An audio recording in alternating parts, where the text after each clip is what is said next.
आत्मदेव उसी नगर में निवास करते हैं। जितने ही भक्तों ब्राह्मण देव सीधे हैं उससे कई गुना ज्यादा उनकी पत्नी जो हो कई कसा विचारों की भक्तों माताओं बहनों।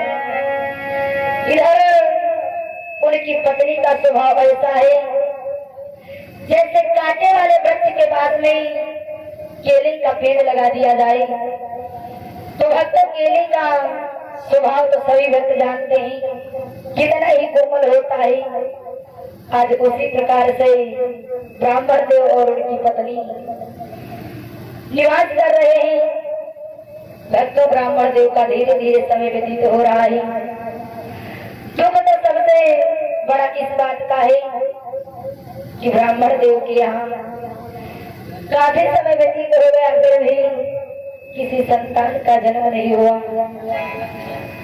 एक तो बेचारे अपने पत्नी से परेशान है और दूसरा लोग उनके घर में कोई संतान नहीं हुई। अरे पहले तो थे विप्रवर और नारी से हैरान और किंतु जो संयोग से हुई नहीं संतान। पहला दुख तो पत्नी करकसा विचारों की और दूसरा दुख घर में काफी समय व्यतीत हो गया किसी बच्चे ने जन्म नहीं लिया। विचार करने लगे ब्राह्मण देव कि मैंने एक वृक्ष लगाया था उसमें भी आज तक कोई फल नहीं आया है। मैंने एक गाय पाली थी और उसने भी आज तक किसी बछड़े को जन्म नहीं दिया है। और भक्त सत्य बात है संतान का दुख वही माता पिता जानते हैं जिनके घर में कोई संतान नहीं है।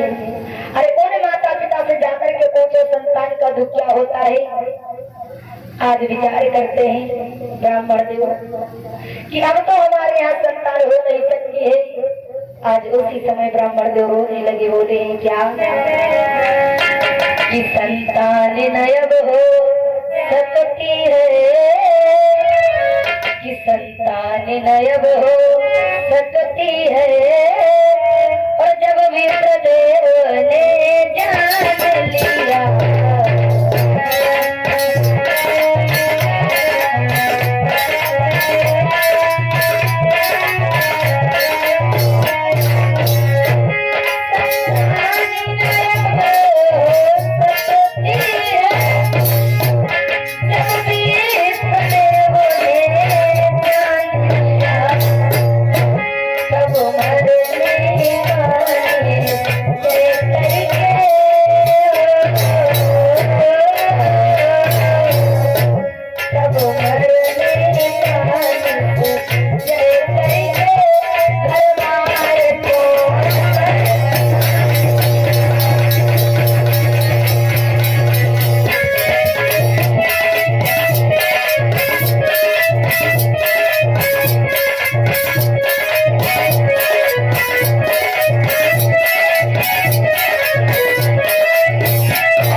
ऐसा जीवन जी करके क्या करेंगे, इससे अच्छा तो मुझे मर जाना चाहिए।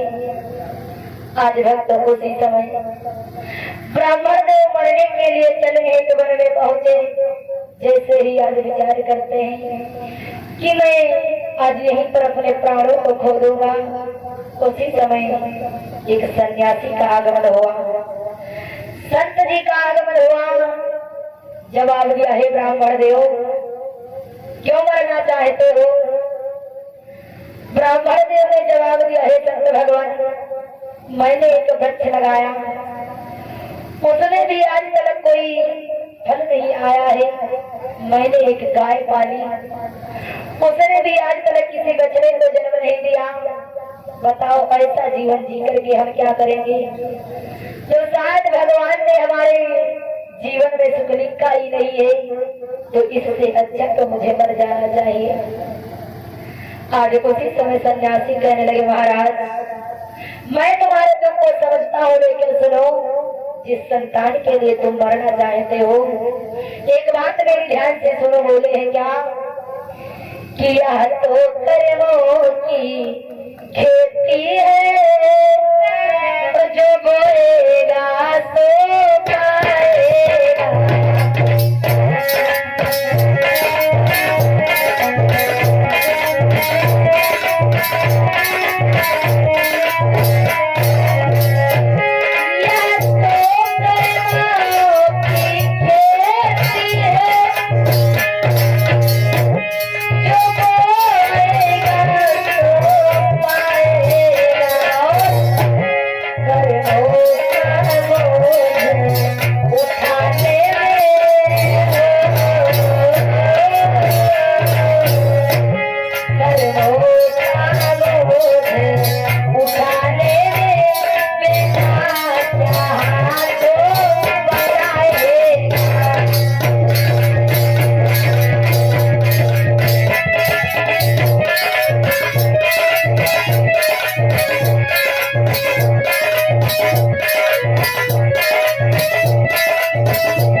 जिस संतान के लिए तुम मरना चाहते हो, और तुम्हें क्या पता आगे चलकर ये संतान तुम्हें सुख देगी या दुख देगी, और जो किस्मत में लिखा है वो होकर के रहेगा।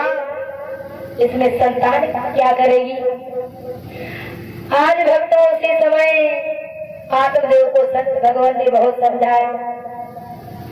आत्मदेव कहने लगे, हे महाराज, अगर देना चाहते हो तो मुझे केवल यही आशीर्वाद दो कि हमारे घर में संतान की प्राप्ति हो जाए। संत भगवान कहने लगे, अगर मन को शांत सुख और शांति चाहते हो तो भगवान का भजन करो, जिससे तुम्हारा उद्धार हो जाएगा और ये तीर कभी खाली नहीं जाएगा।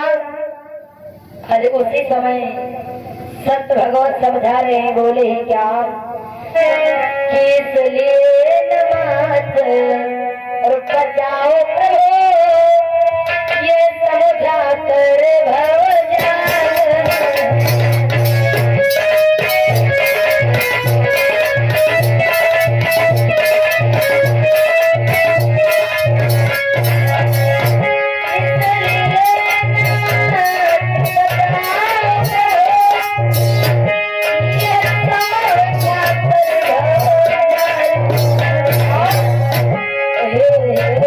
Oh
समझाना बेकार है, क्योंकि इसके ऊपर संतान का भूत सवार है।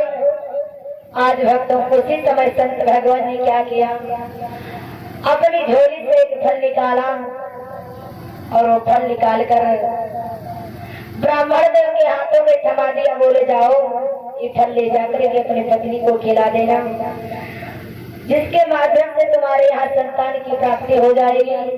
आज वो फल वहां से लेकर के चले हैं ब्राह्मण देव, बहुत ही प्रसन्न है। घर में आई, जवाब दिया धुंधली। धुंधली ने जवाब दिया, बोलो। तुम्हारे संत भगवान ने हमें एक फल दिया है, जिनका कहना है कि इस फल के माध्यम से तुम्हारे यहाँ संतान की प्राप्ति हो जाएगी। तो जाओ तुम इस फल को खा लेना और उसके बाद में हमारे यहाँ संतान की प्राप्ति हो जाएगी। आज देखिए भक्तों, धुंधली ने फल को हाथ में ले तो लिया, विचार करते हैं ऐसा तो कहीं कुछ लेकर के आए हैं और हमें खवा दी और हम हमारी मृत्यु हो जाए, उसके बाद में दूसरा विवाह करें। विचार करते हैं धुंधली, क्योंकि भक्तों वो कर्कश विचारों की थी। आज उसी समय वो फल लेकर के उसी गांव में उसकी बहन विवाही थी, लेकर के चली है। जवाब दिया है बहना, है बहन। जवाब दिया क्या है बहन, कहा सुनो। अरे बोली अपनी बहन से और बहन बचा ले प्राण, और ये फल आया है हमें निश्चय काल। जवाब दिया है बहन, ये जो फल मेरे हाथों में देख रही हो। जवाब दिया हाँ दीदी। अरे फल नहीं है, ये मेरी मौत का सामान है। न जाने मेरे पिया सुबह सुबह कहाँ चले गए और ये फल लेकर के आए हैं। हमसे कहते हैं इस फल को खा लो, इसके खाने से तुम्हारे यहाँ संतान की प्राप्ति होगी। लेकिन हे बहन, तुम तो जानती हो मुझे बच्चे बिल्कुल भी पसंद नहीं है, और अगर इस फल को खाने से, सुनो बहना, मैं नहीं चाहती हूँ कि हमारे गर्भ से किसी संतान का जन्म हो, क्योंकि बहन तुम तो जानती हो कि फल खाने से रहे गया गर्भ तो केली गर्भ गिर जाए।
शादियों में बच्चे बिल्कुल भी पसंद नहीं है, और खाना पीना श्रृंगार तेल सबको छूट जाएगा।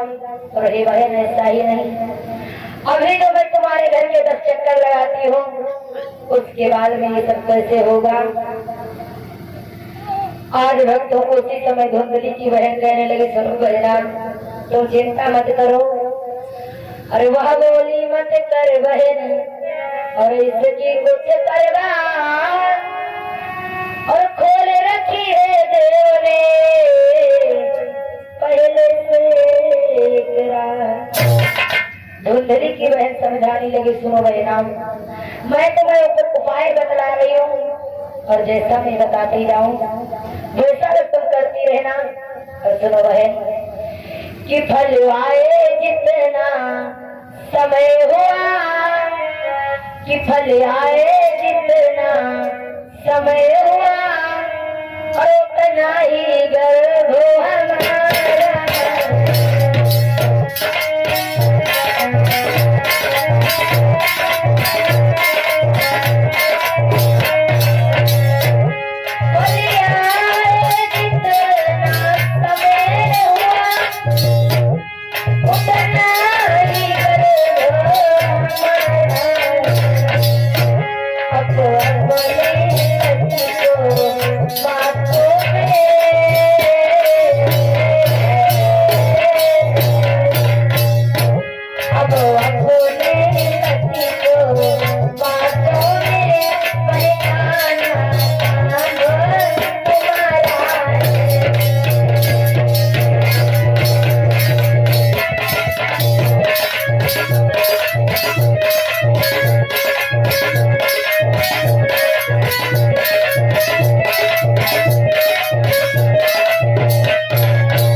जवाब दिया है बहन, जितना समय इस फल को आए ही हुआ है उतने ही समय से मैं गर्भ को धारण कर चुकी हूँ। रे बहना मैं तुम्हें उपाय बता रही हूँ, इस फल को ले जाकर के अपनी गाय को खिला देना, और जो मेरे गर्भ से पुत्र उत्पन्न होगा मैं नार निवार के समेत लाकर के तुम्हें दे दूंगा।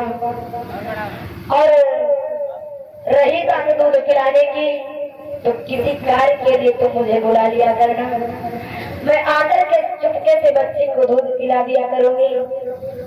आज उसी समय आपस में दोनों बातचीत करने लगी, कहने लगी ठीक है बहन। उसी समय भक्तों क्या हुआ, अरे ठहर गई इस बात से और उड़ दोनों की राय, और लुका छिपा कर वहां पर दो को दिया खिलाया। आज भक्तों समय व्यतीत हुआ, धीरे धीरे जब समय व्यतीत हुआ 9 मास पूरे हुए। आज उसके बाद में धुंधली की बहन ने एक बच्चे को जन्म दिया। भक्तों जब धुंधली की बहन ने बच्चे को जन्म दिया तो नार व्यवहार के समेत लेकर के धुंधली के पास में आई। इधर क्या हुआ था, मतलब जिस गाय को फल खिलाया था उस गाय ने भी एक बछड़ी को जन्म दिया। आज भक्तों ब्राह्मण बहुत ही प्रसन्न है, कहते हैं परमात्मा एक दिन था जब मैं एक पुत्र के लिए तरस रहा था और आज मेरे यहाँ एक की जगह दो दो पुत्रों का जन्म हुआ है। बहुत ही प्रसन्न है ब्राह्मण देव, बहुत सा दान लुटा रहे हैं। बहुत से ब्राह्मणों को बुलाया, इधर दोनों बच्चों का एक साथ में नामकरण हुआ। तो जिसको जो बच्चा अक्षर और कपट से पैदा हुआ था उसका नाम ज्योतिषियों ने धुंधकारी रख दिया। भक्तों जिस बच्चे को गाय ने जन्म दिया था, जिसका संपूर्ण शरीर मनुष्य के समान है, केवल गाय के समान उसकी कान है, आज दोनों बच्चों का नामकरण किया गया। बेटे का नाम धुंधकारी ज्योतिषियों ने रखा। इधर बड़ा ही प्रेम किया आत्मदेव ने। आज बहुत ही प्रेम करते हैं दोनों बच्चों को, लेकिन क्या हुआ धीरे धीरे समय जब व्यतीत हुआ, दोनों बालक कुछ सयाने हुए हैं तो क्या हुआ, अरे एक रूप भोजन वसन और एक रूप ही जान, पर चलते चलते चल पड़े अपनी अपनी राह। कौन सी राह? धर्म और अधर्म की। इधर भक्तों एक समान प्रेम किया ब्राह्मण देव ने, कभी कोई भेदभाव नहीं रखा दोनों बेटों में। आज लेकिन समय के अनुसार इन दोनों की राह अलग अलग हो गई। इधर गोकर्ण सुबह से संध्या तक भगवान का पूजन करता है, भगवान का ध्यान करता है। धुंधकारी ध्यान देंगे सभी भक्त कि गोकर्ण सुबह से संध्या तक और पूजन में समय बिताने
इधर भक्तों क्या हुआ, गोकर्ण सुबह से संध्या तक भगवान का पूजन करता है, भगवान का ध्यान करता है, लेकिन धुंधकारी शराब पीता है, अनेकों अत्याचार करता है। इतना ही नहीं भक्तों वैश्याओं की संगत में पड़ गया, वैश्याओं के घर में जाने लगा। धीरे धीरे घर में जो कुछ जेवर था सब वैश्याओं को ले जाकर के दे दिया। धीरे धीरे जब घर में कुछ भी नहीं बचा तो माँ के पास में आया। और जब माँ के पास में आया तो क्या हुआ, अरे डंडों से माँ की पूजा की और लातों से गुरु सत्कार किया।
ब्राह्मणदेव ने देखा भक्तों, बेचारे ब्राह्मण तो बहुत ही दुखी होते हैं, विचार करने लगे। सत्य कह रहे थे संत भगवान, लेकिन मैंने कुछ भी नहीं मानी। आज जब वही बातें सत्य बन करके सामने आ गई तो ब्राह्मण तो बहुत ही पश्चाताप कर रहे हैं कि उस दिन ब्राह्मण देव ने मुझे कितना समझाया, लेकिन मैंने एक भी बात नहीं मानी।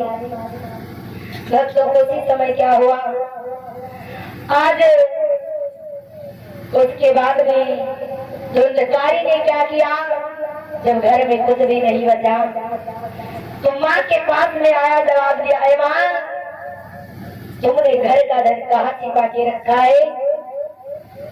जैसे ही आज मैया ने देखा तो डंडा उठा लिया माँ के ऊपर और बोला है क्या कि अब तो डंडा लेकर माँ पर वह अत्याचारी धारा।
धुंधली के पास में पहुंचा है डंडा लेकर के, कितना मारता है, कहता है ऐमान बताओ घर का सारा धन तुमने कहाँ छिपा के रखा है।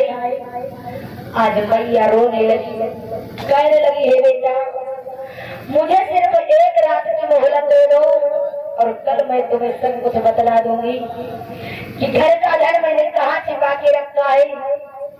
आज धुंधकारी कहने लगा ठीक है जा रहा हूँ, लेकिन कल सुबह जब मैं आऊंगा तो मुझे बताना कि घर का धन तुमने कहाँ छिपा के रखा है।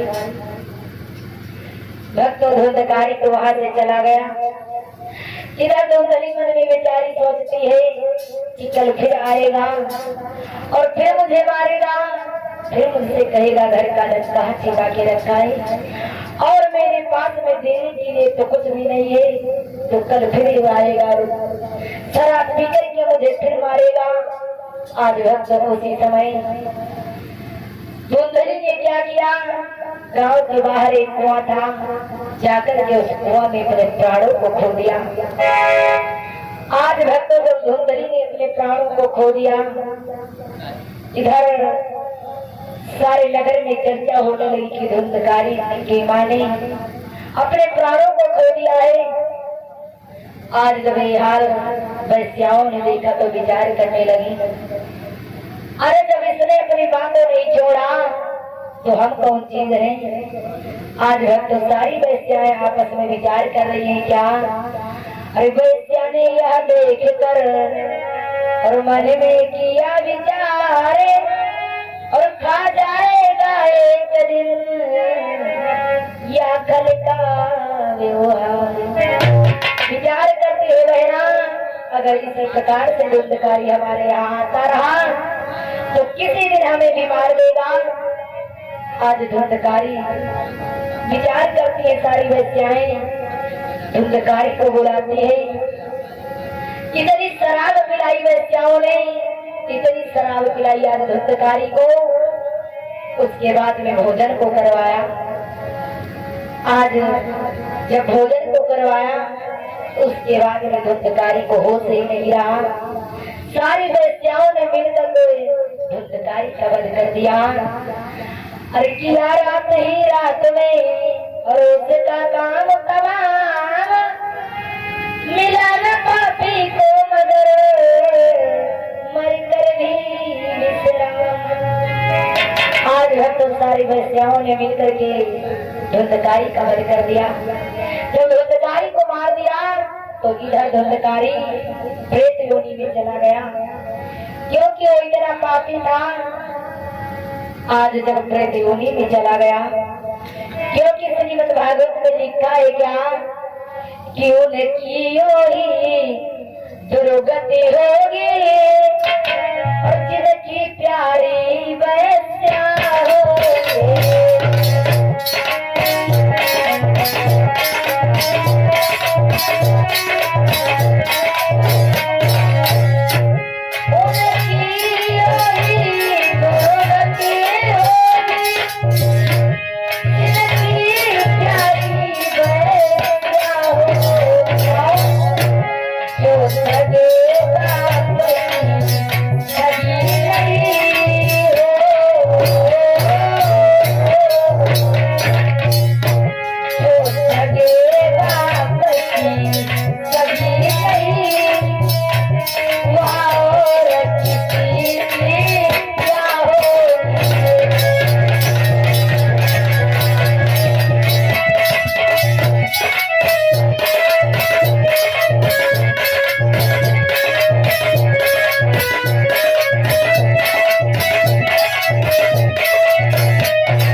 जो सगे बाप की सगी नहीं वह और किसी की क्या होगी। इसीलिए भक्तों वैश्याओं की संगत से हमेशा दूर रहो, नहीं तो धुंधकारी की जैसी दशा हुई है वैसी ही होगी। इधर जब गोकर्ण को मालूम हुआ कि हमारा भैया पेट्रोली में चला गया है, मिला वहां गोकर्ण से और किसी तरह संवाद और भाई के नाते हुआ उसको अधिक निषाद। आज जब गोकर्ण को ये बात मालूम हुई तो भक्त भाई चाहे कैसा भी हो, आज एक भाई के होने के नाते से लाखों दान के गोकर्ण ने यहाँ तक भक्तों पिंडदान भी किया, लेकिन फिर भी उसका उद्धार नहीं हुआ। उसी समय गोकर्ण ने क्या किया, और उसी समय गोकर्ण ने और किया सूर्य का ध्यान और पावन मंत्र प्रयोग से प्रकट हुए भगवान। आज भक्तों गोकर्ण ने उसी समय सूर्य भगवान का आवाहन किया, सारा हाल बतलाया। तो आज सूर्य भगवान कहने लगे अगर धुंधकारी की मुक्ति चाहते हो तो श्रीमद् भागवत का अनुष्ठान रचाओ और जो श्रद्धा पूर्वक गाथा को श्रवण करेंगे तो इनका उद्धार अवश्य हो जाएगा। आज भक्त वहीं पर क्या हुआ, सप्ताह विधान रचाया गया, श्रीमद् भागवत का अनुष्ठान रचाया गया। आज एक वही प्रभात करवा दिया गया जिसमें धुंधकारी को स्थान दिया गया। जैसे एक दिन की गाथा धुंधकारी ने श्रवण किया तो भक्तों एक मोड़ बांस की टूट गई, मानो उसके पाप की गांठ छूट गई। धीरे धीरे जब 7 दिनों तक धुंधकारी ने श्रद्धा पूर्वक भाव के साथ में तन मन के साथ में भगवान की पावनमयी चर्चाओं को श्रवण किया तो 7वें दिन भक्तों क्या हुआ, सुंदर सा वैष्णव रूप प्राप्त हुआ। धुंधकारी को सुंदर सा विमान आया जिसमें बैठकर धुंधकारी स्वर्ग लोक को चला गया।